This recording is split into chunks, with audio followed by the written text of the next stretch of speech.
Alam mo ba yung salitang letting go? Yun yung huling last act of love ko. I let go, even if it's against my heart. And kung ano yung nararamdaman ko, it is the one of the hardest decision I've ever made.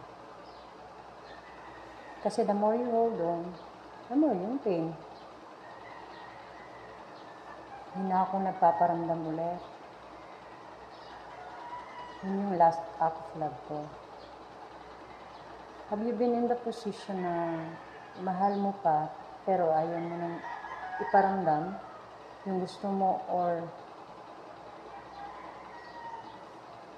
gusto mo pa sanang mahalin, paglaban, pero wala eh.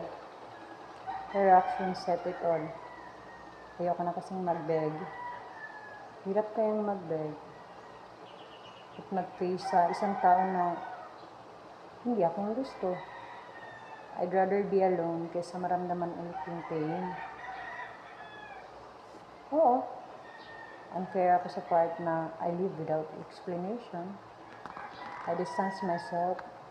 I detach myself. Hirap kayang mag-detach. Pero kailangan eh. It is a part of moving on.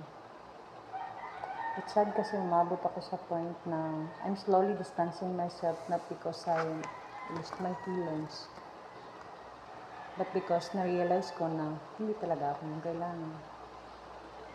Kaya may last act of love ko, hindi na ako magpaparamdam ulit. How about you?